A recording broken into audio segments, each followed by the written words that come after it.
Merci d'être de notre pour vous informer. Bienvenue dans votre édition. Le Premier ministre de Transition, chef du gouvernement d'Union nationale, Saleh Sabo, a reçu ce 20 septembre 2023 le ministre des Affaires culturelles, du patrimoine historique et du tourisme accompagné de quelques cinéastes tchadiens.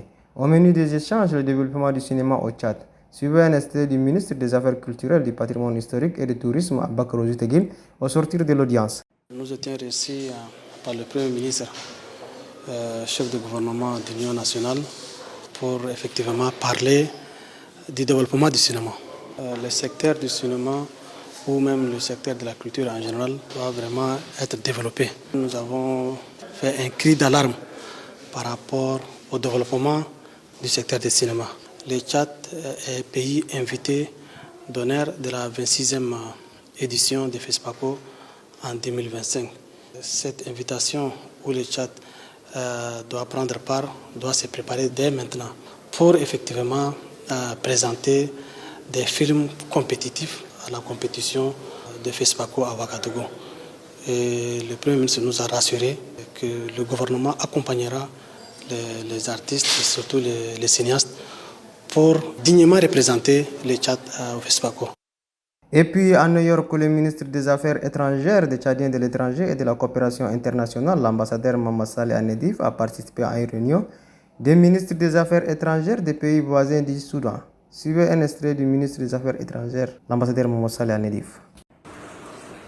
Le Tchad partage près de 1300 km avec le Soudan. Tous ces 1300 km, il y a des populations de part et d'autre qui sont des familles, qui se connaissent, qui se fréquentent. Et la douleur de l'un touche l'autre.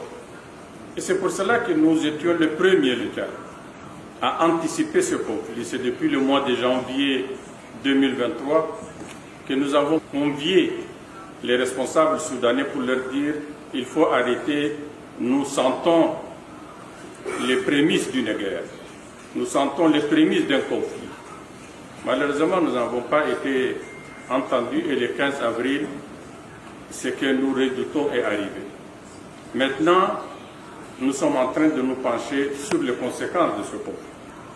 Ils sont arrivés pendant la saison de pluie. Nous étions obligés de récupérer des terres des cultivateurs pour les loger. Ces cultivateurs ont perdu l'année parce qu'ils ne peuvent plus cultiver. On a logé quelques-uns dans des écoles. Bientôt la rentrée scolaire. Si on n'arrive pas à délocaliser ces populations, les enfants de cette région n'iront pas à l'école. Il faudrait le voir. Mais ce sont nos frères, ce sont nos sœurs. Mais dans tous les cas, le poids commence à peser sur le Tchad. Et c'est pour cela que nous disons, parallèlement à la solution humanitaire, il faudrait aider les frères et sœurs soudanais pour qu'ils arrêtent le conflit. Pour intensifier l'aide humanitaire, parce que c'est important, mais il faut aussi que la communauté internationale s'investisse pour que les frères et sœurs soudanais aient une solution pacifique. Et puis, la Haute Autorité des médias et de l'audiovisuel HAMA a organisé ce 21 septembre 2023 une rencontre de prestations et de validation des données sur les médias audiovisuels privés émettant en N'Djamena. Suivez le reportage de Omar Mohamed Ida. Cette séance de travail de validation des données de radiodiffusion et de la télévision privée émettant en N'Djamena est une initiative de Haute Autorité des médias et de l'audiovisuel. Les directeurs généraux et les rédacteurs en chef de chaque organe étaient présents. Dans son mot d'ouverture, le président de la Haute Autorité des médias et de l'audiovisuel, Adraman Barka, a exhorté les responsables des médias au respect d'éthique et déontologie du métier. Très chers journalistes, le journalisme est un art, un métier, une profession qui a ses règles d'exercice et s'apprend chaque jour.